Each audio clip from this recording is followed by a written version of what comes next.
Live from SIUE, this is 204 News Break. Hello, and welcome to 204 News Break. I'm Kylie. And I'm Kayla. We'll have news from around the world and here on the campus of Southern Illinois University, Edwardsville in just a minute. But first, let's check in with Cyrus and the Weather Center for a quick weather update. Low pressure is moving into the St. Louis area, and when this combines with moisture from the Gulf of Mexico, that can only mean one thing for us. Rain is on the way. More weather news coming in a few minutes.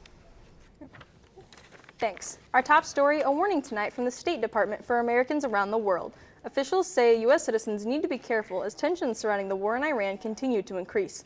Officials say Americans could be targeted as the conflict intensifies.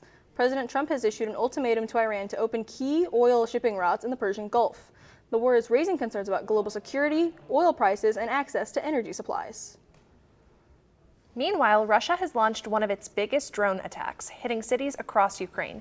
Nearly 1,000 drones were used, targeting civilian areas and vital infrastructure.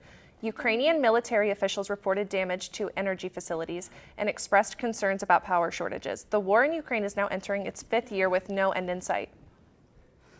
For news closer to home, let's look into the field now for a special 204 News report. Why do homos always defend Gaza and Muslims? I want to know. Why do homos always want to protect the Muslims who would throw them off a cliff? I want to know. Chris Spojak, also known as Pastor Chris, returned to the campus quad on April 6, 2026. Once again, his preaching of the Christian God created tension amongst students. After being asked to leave by campus police, Spojak lawyers sent a pre-litigation letter to SIUE saying his First Amendment rights were violated. While Spojak was on campus, he held a double-sided sign that read, "Jesus is the truth and Allah is the greatest deceiver." The other side said that Jesus is a living God and Muhammad was a dead homo pedophile. There's only one reason why Gazan Muslims are there, and that's because of a pervert homosexual pedophile born in 530 AD who claimed he was sent from God to subjugate and destroy the world and married a little girl. Not only did he single out Muslims by calling them terrorists, he was speaking against homosexuality, describing it as an act against nature. Sovach also said homosexual people were unnatural and destroying the world by spreading diseases. This person can come onto campus and talk and promote hate speech, calling people homos and all these other different slurs. And I just think it's a very vicious double standard, especially whenever it's attacking a majority of the students here. It's crazy to me. However, SIUE cannot kick him off campus because the First Amendment protects his freedom to assemble, religion, and speech. SIUE police eventually asked Spojak to leave after he quoted the Bible, saying it would be better to have a millstone wrapped around your neck and tossed into the sea than cause a child to sin. SIUE Police Lieutenant Adam Severett told Slovak this was incitement of violence. On April 17th, law firm Mock & Boyer sent SIUE a pre-litigation letter. If SIUE didn't meet Pastor Chris's demands, which included $30,000 in damages and attorney fees, First Amendment training and policy reform for the police, and a written reprimand for Lieutenant Severett, he will take legal action. On April 7th, SIUE put up signs around the quad detailing the First Amendment rights. Scan the QR code to learn more about what the First Amendment right entails. I'm Jasmine Stamp reporting for Alesta Live.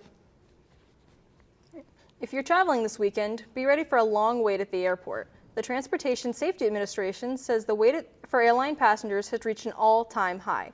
Partial government shutdown is causing the delays as it drags on, with airport security workers going without a paycheck for weeks now. In the meantime, Congress is on a 2-week recess, which means the end of the shutdown is not likely soon. Closer to home, SIUE Chancellor James Minor publicly criticized the school's newspaper this week, accusing the Alestle of inaccurate reporting. Minor was not specific, but said in a letter to the university leadership that he is disappointed by what he calls the newspaper's predictably poor, inaccurate, and incomplete reporting. An editorial in the Alestle calls Minor's accusations baseless and says the newspaper stands by what it's reporting. Still ahead, a look at the weather. The long-range forecast may surprise you when the 204 News Break continues.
Welcome back. After a warm fall in the Midwest, weather forecasters say we might have more of the same this winter.